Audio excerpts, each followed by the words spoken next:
Welcome everyone. आज फिर से आ गए नई गवर्नमेंट वैकेंसी के साथ, जो कि इंडियन आर्मी की तरफ से Garhwal rifles regimental centre Uttarakhand के लिए निकाली गई है। इस भर्ती में कौन कौन फॉर्म फिल कर सकता है, जब इसके एप्लीकेशन फॉर्म है वो कब से स्टार्ट हो रहे हैं, इसमें एज लिमिट क्या मांगी गई है, आपको इसमें सैलरी कितनी मिलने वाली है, इसमें कितनी पोस्ट निकाली गई है, इसमें एजुकेशन क्वालिफिकेशन क्या मांगा है, लिखित परीक्षा होने वाली है, उसका सिलेबस क्या होने वाला है और आपको फॉर्म कैसे फिल करना है, सिलेक्शन प्रोसेस के सभी टॉपिक पर हम चर्चा करने वाले हैं। यदि आपने अभी तक मेरे चैनल सब्सक्राइब नहीं किया है तो सब्सक्राइब कर लें और साथ में बेल आइकन प्रेस कर लें, ताकि ऐसी प्रत्येक वैकेंसी नोटिफिकेशन सबसे पहले आप तक पहुंच सके। यदि आप इस वीडियो को फेसबुक या इंस्टाग्राम पर देख रहे हैं तो वहां पर पेज को लाइक और फॉलो जरूर कर लें। तो चलो वीडियो स्टार्ट करते हैं। इंडियन आर्मी की यह vacancy Garhwal rifles regimental centre Lansdowne Uttarakhand के लिए stenographer, clerk, cook, blacksmith, bootmaker, washerman, barber, sweeper and range chowkidar, इन पदों पर यह वैकेंसी निकाली गई है। यह वैकेंसी ऑल ओवर इंडिया के लिए है। इसमें मेल एंड फीमेल दोनों अप्लाई कर सकते हैं। चूंकि यह वैकेंसी ऑफलाइन निकाली गई है तो इसके जो आवेदन है वो आपको ऑफलाइन मोड ही सबमिट करने होंगे। इसके जो ऑफलाइन एप्लीकेशन है वो 9 अप्रैल 2022 से स्टार्ट हो गए हैं और ऑफलाइन एप्लीकेशन की लास्ट डेट 8 मई या फिर 14 मई हो सकती है, क्योंकि इस वैकेंसी की जो रिलीजिंग डेट है वो एम्प्लॉयमेंट न्यूज में 9 अप्रैल से 15 अप्रैल बताई गई है। इस वैकेंसी की जो रिलीजिंग डेट है उस डेट से 30 दिन तक इस वैकेंसी के फॉर्म भरे जाएंगे। यदि वो 9 अप्रैल से काउंट करेंगे तो इसकी जो लास्ट डेट है वो 8 मई होगी।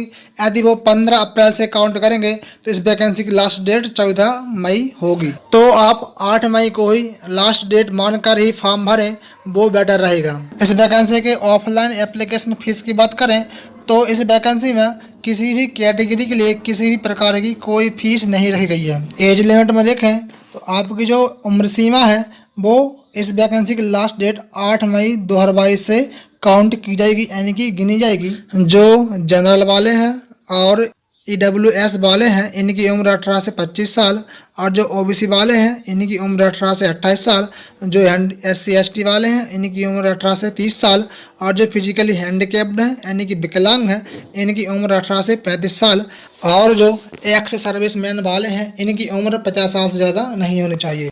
एलिजिबिलिटी एंड एजुकेशन क्वालिफिकेशन की बात करें तो यहाँ पर पहली पोस्ट है स्टेनोग्राफर ग्रेड 2। इस पोस्ट के लिए 25,500 से लेकर 81,100 तक सैलरी मिलने वाली है। यदि आपने किसी भी सब्जेक्ट से 12वीं पास कर ली है और साथ में अपने स्टेनोग्राफर का डिप्लोमा कोर्स कर लिया है तो आप इस पोस्ट के लिए अप्लाई कर सकते हैं। स्किल टेस्ट में आपको डिक्टेशन यानी कि श्रुतलेख एंड ट्रांसक्रिप्शन, इन दोनों का टेस्ट आपको हिंदी में या फिर इंग्लिश में किसी एक भाषा में आपको टेस्ट देना पड़ेगा। सेकंड पोस्ट है ब्लैकस्मिथ यानी कि लोहार।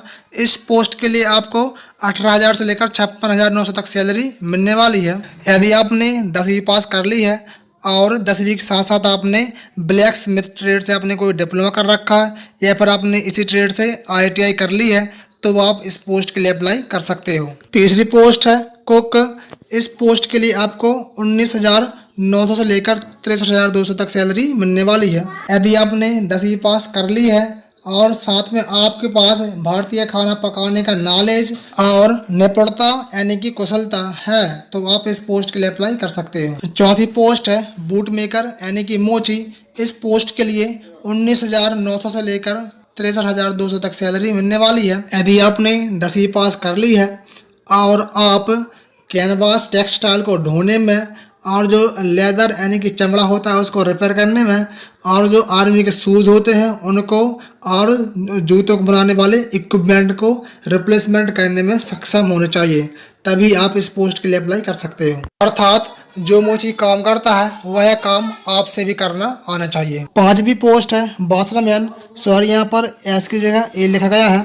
इस पोस्ट के लिए आपको 18,000 से लेकर के 56,900 तक सैलरी मिलने वाली है। यदि आपने 10वीं पास कर ली है और आप मिलिट्री एंड सिविलियन के कपड़े बेहतर तरीके से धोने में सक्षम होने चाहिए, तभी आप इस पोस्ट के लिए अप्लाई कर सकते हैं। 6वीं पोस्ट है क्लर्क के लिए। इस पोस्ट के लिए आपको 19,900 से लेकर के 63,200 तक सैलरी मिलने वाली है। यदि आपने किसी भी सब्जेक्ट से 12वीं पास कर ली है और 12वीं के साथ साथ आपको कंप्यूटर पर हिंदी या फिर इंग्लिश में किसी एक भाषा में टाइपिंग करनी आनी चाहिए। इंग्लिश की typing 35 word per minute, Hindi की टाइपिंग 30 वर्ड पर मिनट। 7वीं पोस्ट है बार्बर यानी कि नाई। इसके लिए आपको 18,000 से लेकर के 56,900 तक सैलरी मिलने वाली है। यदि आपने 10वीं पास कर ली है और आपके पास 1 साल का वर्क एक्सपीरियंस है तो आप इस पोस्ट के लिए अप्लाई कर सकते हो। 8वीं पोस्ट है स्वीपर यानी कि सफाई करने वाला। इस पोस्ट के लिए आपको 18,000 से लेकर के 56,900 तक सैलरी मिलने वाली है। यदि आपने 10वीं पास कर ली है और 10वीं के साथ साथ यदि आपके पास 1 साल का वर्क एक्सपीरियंस सर्टिफिकेट है तभी आप इस पोस्ट के लिए अप्लाई कर सकते हो। 9वीं पोस्ट है रेंज चौकीदार। इस पोस्ट के लिए आपको 18,000 से लेकर के 56,900 तक सैलरी मिलने वाली है।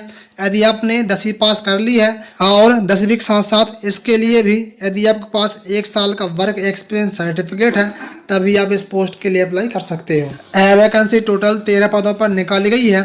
इसकी कैटेगरी वाइज पोस्ट देखने के लिए आप नोटिफिकेशन डाउनलोड करके देख सकते हो। सिलेक्शन प्रोसेस की बात करें तो आपकी जो सिलेक्शन प्रोसेस की पहले स्टेज है वो है लिखित परीक्षा। सेकंड स्टेज है स्किल टेस्ट या फिर ट्रेड टेस्ट। थर्ड स्टेज है डॉक्यूमेंट वेरिफिकेशन। फोर्थ स्टेज है मेडिकल। फिफ्थ स्टेज है फाइनल मेरिट लिस्ट। इसी मेरिट लिस्ट पर आपका सिलेक्शन डिपेंड करेगा। अब बात करते हैं इस भर्ती के जो फॉर्म वो कैसे भरना है और कैसे भेजना है। हम इसको स्टेप बाय स्टेप में जानेंगे। सबसे पहले आपको इसका जो एप्लीकेशन फॉर्म है उसको डाउनलोड करके प्रिंट करवा लेना है। इसका लिंक मैंने डिस्क्रिप्शन बॉक्स में दे दिया है, आप उस लिंक पर क्लिक करके इसको डाउनलोड कर लें। और फिर आपको 2 एनवेलप यानी कि लिफाफे खरीदना है, एक बड़ा वाला और एक छोटा वाला, जिसमें आपका सेंटर से घर पर एडमिट कार्ड आएगा। पहले स्टेप में हम इस भर्ती के जो एप्लीकेशन फॉर्म है उसको सावधानी पूर्वक भरेंगे। इस वैकेंसी का जो फॉर्म है वो कुछ इस प्रकार से है। सबसे पहले आपको यहाँ पर आपकी फोटो चिपका देनी है और फोटो के ऊपर आपके साइन जरूर करने हैं। 1 नंबर में आपको यहाँ पर आपका नाम लिखना है।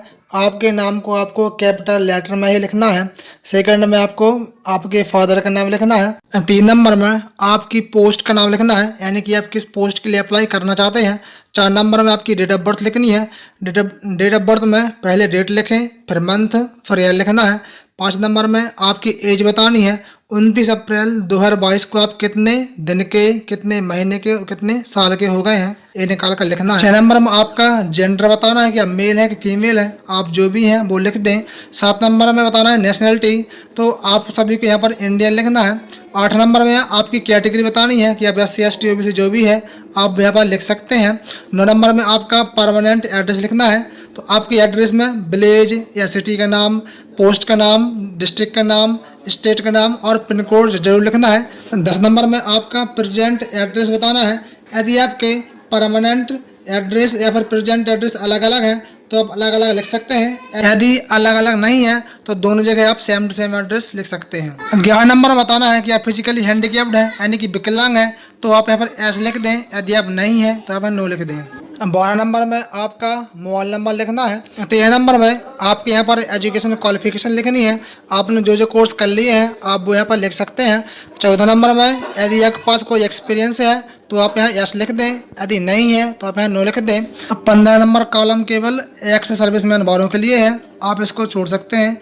यदि आप एक्स सर्विसमैन है तो आपकी जो पेमेंट का ऑर्डर नंबर होता है उसको यहाँ पर लिखना पड़ेगा। अब आपको यहाँ पर आपके साइन कर देने हैं और साइन आप जिस दिन करोगे उसी दिन की डेट आप यहाँ पर लिख दें और यहाँ पर आप अपने गांव या सिटी का नाम लिख दें। दूसरे स्टेप में आपको बड़ा वाला लिफाफा ले लेना है और लिफाफे के सबसे ऊपर आपको कैपिटल लेटर में application for the post of, यहाँ पर आपकी पोस्ट का नाम लिख देना है और एंड कैटेगरी के बाद आपकी जो भी कैटेगरी है जनरल, SC ST OBC वो आप यहाँ पर लिख दें। यहाँ पर आपको फॉर्म लिख करके आपका नाम, आपके फादर का नाम और आपका एड्रेस में village, post, tehsil, district, state and pin code लिख दें और चाहे तो आप यहाँ पर मोबाइल नंबर लिख सकते हैं। अब आपको यहाँ पर 2 लिख करके सेंटर का सेम टू सेम यही वाला एड्रेस आप भी लिख दें। अब आपको छोटा वाला लिफाफा लेना है जिसमें आपका सेंटर से घर पर एडमिट कार्ड आएगा। इस पर आपका नाम, आपके फादर का नाम, एड्रेस में आपका विलेज, पोस्ट, तहसील, डिस्ट्रिक्ट, स्टेट, पिन कोड और इस पर आपका मोबाइल नंबर और जीमेल आईडी लिखना बहुत ज़रूरी है, क्योंकि जब आपके ये सेंटर से घर पर आएगा तो पोस्ट ऑफिस वाला आपसे इसी नंबर से कॉन्टैक्ट करेगा। इस लिफाफे पर आपको कोई भी डाक टिकट नहीं लगानी है। अब आपको आपके जितने भी आवश्यक डॉक्यूमेंट हैं उन सभी की प्रत्येक की एक एक फोटो कॉपी करवा के आपको रख लेनी है। जैसे 10वीं 12वीं का सर्टिफिकेट, दूसरा है बर्थ सर्टिफिकेट यानी कि जन्म प्रमाण पत्र, तीसरा है कास्ट सर्टिफिकेट यानी कि जाति प्रमाण पत्र, चौथा है डोमिसाइल सर्टिफिकेट यानी कि स्थायी निवासी, पांचवा है Aadhaar card, voter ID, PAN card, इनमें से किसी एक की फोटो कॉपी, छठवा है एक्सपीरियंस सर्टिफिकेट यदि आपके पास हो तो, सातवां है इनकम सर्टिफिकेट। यदि आपके पास कोई अदर डॉक्यूमेंट है तो आप उनकी फोटो कॉपी भी लगा सकते हैं। ध्यान रहे आप सेंटर पर जितनी फोटो कॉपी भेज रहे हैं प्रत्येक फोटो कॉपी को सेल्फ अटैच करना है, यानी कि प्रत्येक फोटो कॉपी पर आपके साइन जरूर करने हैं। सभी डॉक्यूमेंट की फोटो कॉपी के साथ में आपको 2 कैरेक्टर सर्टिफिकेट यानी कि चरित्र प्रमाण पत्र बनवा कर भेजना है। पहला वाला चरित्र प्रमाण पत्र आपको आपके स्कूल से बनवाना है और दूसरा बनवाना है किसी भी गेजेट ऑफिसर से, तो दूसरे वाले को आप थाना से बनवा कर भेज दें। अब आपको इसका जो एप्लीकेशन फॉर्म है उसको और सभी फोटो कापीज को और छोटे वाले लिफाफे को जिसमें आपका एडमिट कार्ड आएगा और दोनों चरित्र प्रमाण पत्र को, इन सभी को इकट्ठा करके बड़े वाले लिफाफे में रख कर पैक कर देना है। अब आप इस लिफाफे को किसी भी सरकारी पोस्ट ऑफिस से केवल रजिस्टर्ड पोस्ट से सेंड कर देना है। ध्यान रहे इस लिफाफे को स्पीड पोस्ट या फिर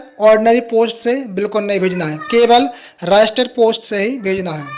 आई होप आज की जो वैकेंसी थी इसकी जानकारी आपको मिल चुकी है। यदि आपको कोई डाउट है तो आप उसे कमेंट बॉक्स में कमेंट कर सकते हैं और इस भर्ती की जो ऑफिशियल नोटिफिकेशन है उसकी लिंक मैंने डिस्क्रिप्शन में डाल दी है, आप उस लिंक पर क्लिक करके इसको डाउनलोड कर लें और फॉर्म फिल करने से पहले एक बार उस नोटिफिकेशन को जरूर पढ़ लें। यदि आज की वीडियो आपको पसंद आई तो वीडियो को लाइक करें और अपने दोस्तों के साथ शेयर जरूर कर लें। यदि आपने अभी तक मेरे चैनल सब्सक्राइब नहीं किया है तो सब्सक्राइब कर लें और साथ में बेल आइकन प्रेस कर लें ताकि ऐसी प्रत्येक वैकेंसी नोटिफिकेशन सबसे पहले आप तक पहुंच सके। यदि आप इस वीडियो को इंस्टाग्राम या फेसबुक पर देख रहे हैं तो वहाँ पर पेज को लाइक एंड फॉलो जरूर कर लें। Thank you for watching my video. मिलते हैं नेक्स्ट वीडियो में।